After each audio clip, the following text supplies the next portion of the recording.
महाराज जी, एक माता स्वयं कर्म और वाणी में संतुलन बनाकर चरित्र निर्माण कर अपनी युवा संतान को भौतिक आकर्षण, नाना प्रकार की लालसाओं से कैसे बचा सकती है महाराज? बचपन से। जब तक बचपन से उसका सुधार नहीं किया तो फिर जवानी में सुधार नहीं हो सकता, युवा में सुधार नहीं हो सकता। सुधार बचपन से। अगर बाल्यावस्था में उसके संस्कार डालो, चलो पापा के पैर छुओ, सबसे राधे राधे करो, चलो बैठो 10 मिनट राधा राधा बोलो, तुम्हें अभी टॉफी लाएंगे, तुम्हें अभी बाल। उसको छोटे बच्चे को राधा राधा राधा, वही बच्चा जाकर आगे भविष्य में जवान में भक्त बनेगा। नहीं तो आज के जो बच्चे हैं थप्पड़ मारते हैं अपने माता पिता को, अपने माता पिता को घर से निकाल देते हैं, ज्यादा करे तो काट के फेंक देते हैं।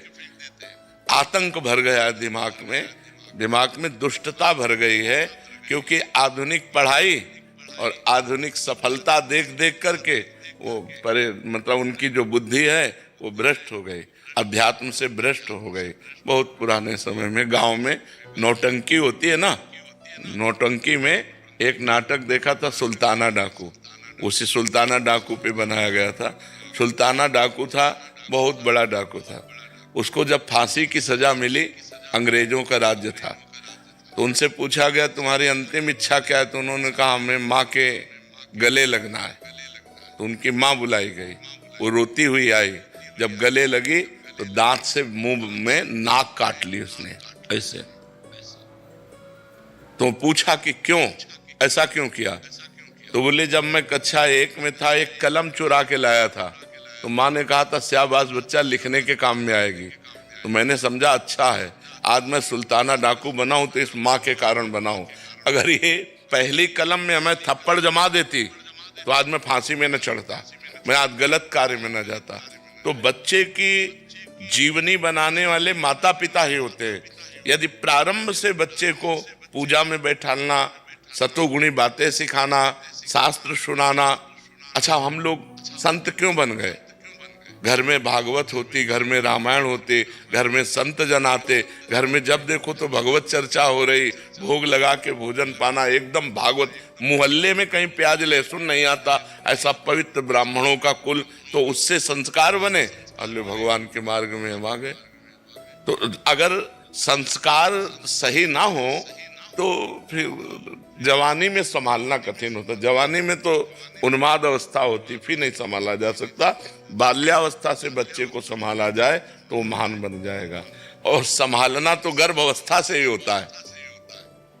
जब बच्चा गर्भ में हो, ब्रह्मचर्य से रहे, खान पान सही रखे और भगवान की चर्चा सुने तो संस्कार उस पर पड़ते हैं।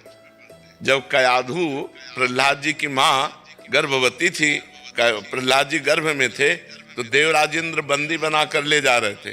तो देवर्षि नारद जी रास्ते में मिले, उन्होंने कहा इनको कहाँ ले जा रहे हो?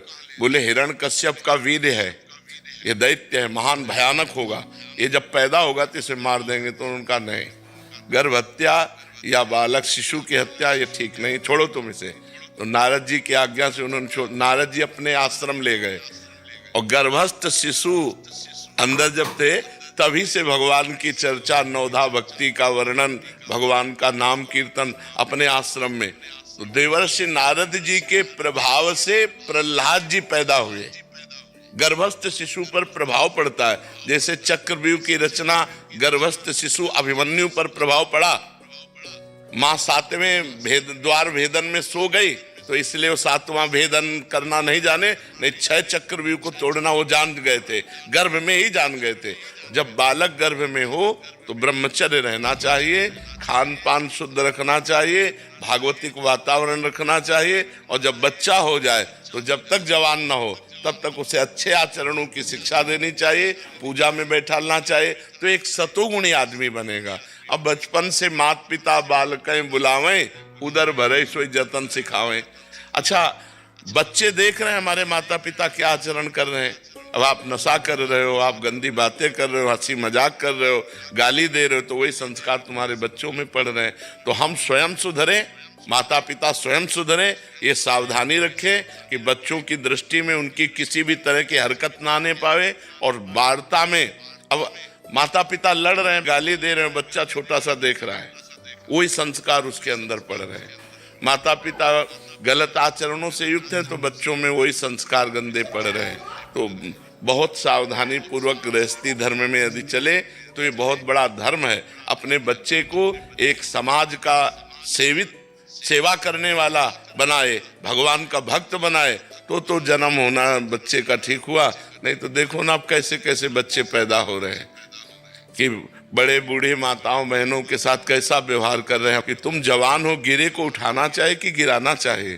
कोई माँ बहन जंजीर पहने ऐसे नजदीक मोटरसाइकिल ले मारा ऐसे, वो हाथों घसीलती चली जाए। अब कहाँ लगा, कहाँ कष्ट हुआ, अब इतना निर्दयी हो गया है और उतने में उसकी जान पर खेल गए। तो ये जवान लोग जो है जो गलत रास्ते अपना रहे हैं उसका कारण है उनको बचपन से अध्यात्म की शिक्षा नहीं मिली। नहीं देखो रामायण में देखो, प्रातः काल उठ के रघुनाथा, मात पिता गुरु नामय माथा। स्वयं भगवान राम प्रातः काल उठ करके माता पिता और गुरुजनों के चरणों में माथा रख के प्रणाम कर। अब कौन बच्चा प्रणाम करता है? क्योंकि सिखाया नहीं गया, आचरण ही नहीं दिए गए। जिनको सिखाया गया वो बच्चे करते हैं और जो करेंगे वो आगे उन्नति को प्राप्त होंगे। हिंदी से पढ़ूंगा, भगवती कृपा हुई है, ऐसा शायद मैं दोबारा नहीं लिख पाऊंगा जी महाराज जी। जीवन में परिवर्तन तो आया है और ये आई हमको खींच के, अब हम चलेंगे जबरदस्ती। अब हमारे घर में क्या बदला सुनिए आप कि आपके प्रवचन सुनती है तो आंख में आंसू भरती है। वृंदावन आने की जिद में मुझसे रोज झगड़ती है और पति परमेश्वर होता है ये भ्रम भी अब तो टूट गया। मुझसे ज्यादा मोबाइल पर आपको देखा करती है, मुझसे ज्यादा मोबाइल पर। और देखिए बीज आपके प्रवचनों के रोज हृदय में बोता हूँ। अब तो मैं पत्नी की हर एक बात के संग में होता हूँ और पत्नी का सम्मान करो, ये बात आपने बोली थी, इसीलिए अब रोज खुशी से बर्तन कपड़े धोता, इसीलिए अब रोज खुशी से। और हमारे कुछ अपने लोग आए हैं, पहले दुख से धोते थे। सही कह रहे हैं महाराज जी। हमारे कई लोग आपसे, मेरे कुछ खास लोग आपके दर्शन करने गए, जीवन बदल गया, मेरा भी बाकी है। मन में लेकर जब उनसे पूछते हैं तो कहते हैं कि मन में लेकर पुण्य इरादा कहते हैं, जीवन अपना सीधा सादा कहते हैं, और जो मदिरा की धारा धारा बहते थे अब वो केवल राधा राधा कहते हैं, अब वो केवल राधा राधा। और आखिरी सुना देता हूं, हमने भगवान के दर्शन नहीं किए, लेकिन अगर कोई किसी में कर ले तो उसकी श्रद्धा है, लेकिन वो श्रद्धा बनती कैसे है कि सृजन का सार सारी सृष्टि में समाया सुनो, स्वर स्वर मिले मृदुगान बन जाते हैं, और बूंद बूंद मिलती है सिंधु के सृजन हेतु, ईंट ईंट जोड़ के मकान बन जाते हैं, और एक एक धागा जुड़े प्रीत की कतार में तो जीवन के पुण्य परिधान बन जाते हैं, और प्रेम का सृजन कर धरती को जीत ले जो, ऐसे संत ही तो भगवान बन जाते हैं, ऐसे संत। और एक जरूरत, आखिरी संत इसलिए सुना रहा हूं, बहुत जरूरत है वो महाराज जी। इस समय विश्व में अशांति फैली है और पड़ोसी देश भी हमें चैन से नहीं रहने देता है। हम यहाँ भगवत ज्ञान की प्राप्ति में लगे हैं, वो आतंकवादी हमले कराता है। तो मेरा तो कहना है उन लोगों से कि दहशतों और नफरतों के दौर वाले देख लें, दहशतों और नफरतों के दौर वाले देख लें, खो चुके इंसानियत उस ठौर वाले देख लें, फिर शायद वो भी प्रेम के पंथ पर चल पड़े। एक बार आपके प्रवचन लाहौर वाले देख लें, एक बार आपके प्रवचन। बहुत बहुत महाराज जी आशीर्वाद बना रहे हैं आपका। महाराज जी, किसी भी कार्य में निर्णय लेने में मन डगमगाता है, गलत ना हो जाए उस बात की शंका रहती है, ऐसे में क्या सोच के निर्णय लिया जाता है हमारे? भगवान का आश्रय और नाम। अगर नाम जप करोगे तो तुम्हारे अध्यात्म बल की वृद्धि होगी। अध्यात्म बल जब बढ़ता है तो बुद्धि प्रवीण हो जाती है। जब बुद्धि प्रवीण होती तो एक सेकंड में निर्णय कर देगी ठीक है कि नहीं ठीक है। और आश्रय भगवान का कि भगवान सर्वज्ञ हैं, हे भगवान हमारे अंदर प्रेरणा करो, ये कार्य करूं या ना करूं। भगवान से प्रार्थना, भगवान का आश्रय और नाम जप, तो सही निर्णय एक सेकंड में आ जाएगा। हमारी बुद्धि तो भयभीत करती है कि पता नहीं यार सफलता हो कि ना हो, ये कार्य ठीक है कि नहीं ठीक है। तो मैं अल्पज्ञ हूँ, लेकिन भगवान सर्वज्ञ है ना, तो हम सबसे पहले भगवान से, अगर सबसे पहले भगवान से हम प्रार्थना करेंगे तो भगवान का नाम है मंगल भवन। मंगल भवन अमंगल, तो अमंगल तो आगे हो ही नहीं सकता, क्योंकि मंगल भवन भगवान का चिंतन किया तो आपको तुरंत थोड़ी ही देर में मन में आ जाएगा या कोई ऐसा संकेत मिल जाएगा कि मत करो, इसमें अमंगल है। और अगर मंगल है तो हृदय में शीतलता आ जाएगी और आएगा करो।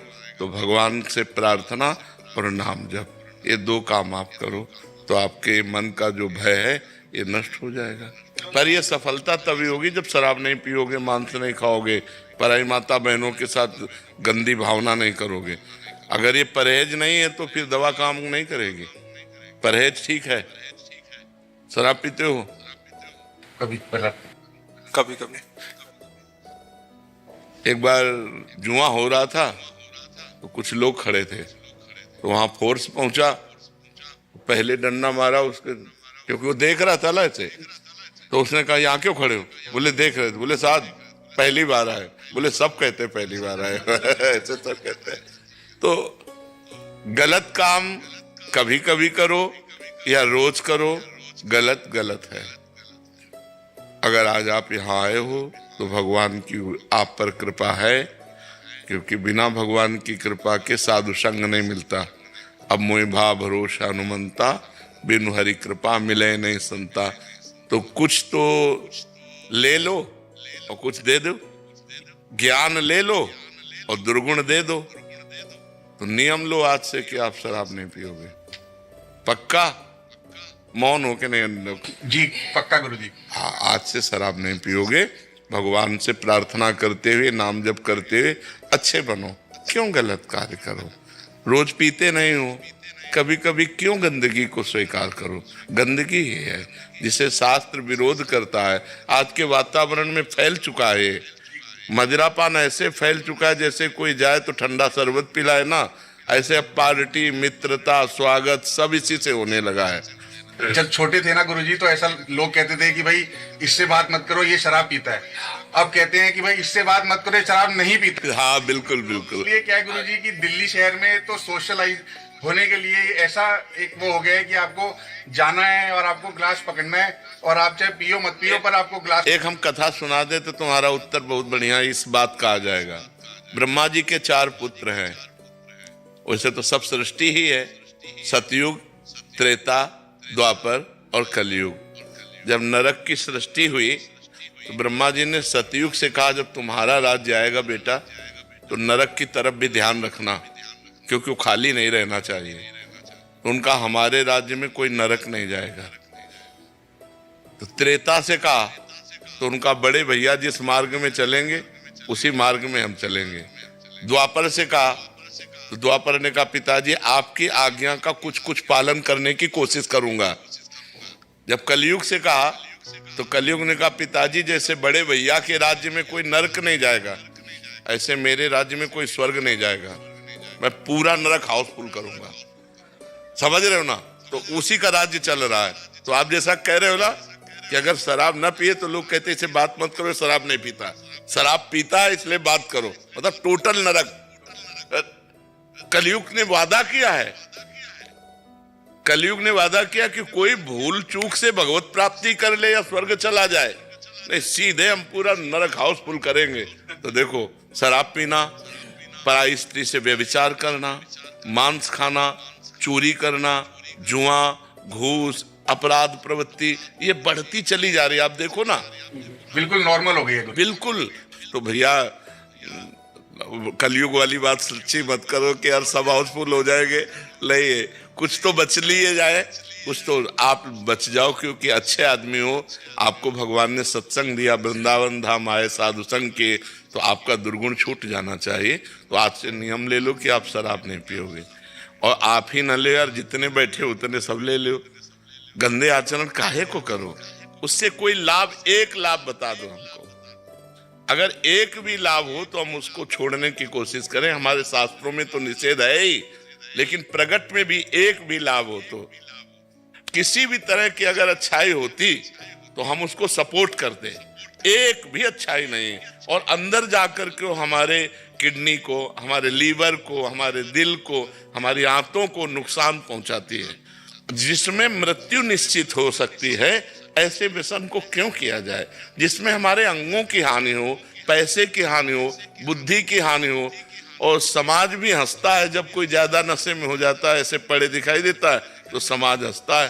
तो इसलिए हमें लगता है भाई इसे छोड़ दो, ठीक है, और भगवान का आश्रय लो, नाम जप करो, अच्छे आदमी बनो, बुरे आदमियों की संगति से बचो, नहीं तो बहुत हानि हो जाती है।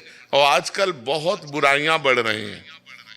अगर अध्यात्म से कोई जुड़ा नहीं है तो उसमें बुराइयां ही बुराइयां भरती चली जाती हैं। जरा जरा सी बात में लड़ जाना, जरा जरा सी बात में एक दूसरे की हत्या तक कर देना, मतलब बहुत ही निकृष्ट बुद्धि बढ़ रही। बुद्धि कितना निकृष्ट हो रही। जो भाई हमारे माँ के गर्भ में यार हाथ दो हाथ ले जा, तो या छोटा है या बड़ा है, क्या फर्क पड़ता है, तू मेरा भाई है। भ्रातृ प्रेम नहीं रह गया, पति पत्नी में प्रेम नहीं रह गया, पिता पुत्र में प्रेम नहीं रह गया। कितना मतलब ऐसे आचरण फैल रहे हैं जो सुने नहीं जा सकते। बेटा माँ को मार रहा है, माँ बेटे को मार रही है, पति पत्नी को मार रहा है, पत्नी पति को मार, मतलब कहीं विश्वास, प्रेम, ये सब हटता चला जा रहा है। क्यों हटता चला जा रहा है? क्योंकि दुराचार बढ़ रहा है, व्यभिचार बढ़ रहा है, नशे बढ़ रहे हैं, गंदी बातें बढ़ रही हैं, पूरी गृहस्थी चौपट होती चली जा रही। आज हमारा समाज गिरता चला जा रहा है। अगर उठा सकता है कोई तो अध्यात्म उठा सकता है, और अध्यात्म को लोग ज्यादा प्यार नहीं करते। मतलब ऐसे गिने चुने आप लोग हैं जो अध्यात्म सुनने आए हैं, नहीं तो अध्यात्म को कोई ज्यादा कदर नहीं करता। कदर करता है रुपया कैसे आवे, कुछ भी करना पड़े। अगर नौकरी लगना, चरित्रहीनता का प्रसंग है तो राजी है। पहले था कि चाहे सब कुछ नष्ट हो जाए लेकिन चरित्र हमारा बचना चाहिए। कहा जाता है इज्जत है तो सब कुछ है, और आज क्या है, इज्जत की मिटिया मेट है, नहीं। और एक वो अंग्रेजी में कहावत थी कि धन गया तो कुछ नहीं गया, स्वास्थ्य गया तो कुछ गया, और चरित्र गया। अब उल्टा है, उल्टा दिमाग चल रहा है, बुद्धि भ्रष्ट होती चली जा रही है। हम महाराज जी आते हुए यही बात कर रहे थे। एक आदमी बोले कि अब कोई, जैसे पहले बोलते थे कि भाई ये जो है जेल में रह के आया है तो कितना गंदा आदमी होगा जो अंदर रह के आया है। अब वो कहते हैं कि जेल में रह के आया लेकिन देखो कितना पैसा है, दुबई में घर ले लिया, न्यूयॉर्क में घर ले लिया। अब लोग बाहर, हाँ, लोग कह रहे हैं भैया कोई फर्क नहीं पड़ता, पैसा है ना, बस बहुत है। बस हाँ, पैसा, पैसा का वही तो बताया, सारा महत्व पैसे पे चला गया है।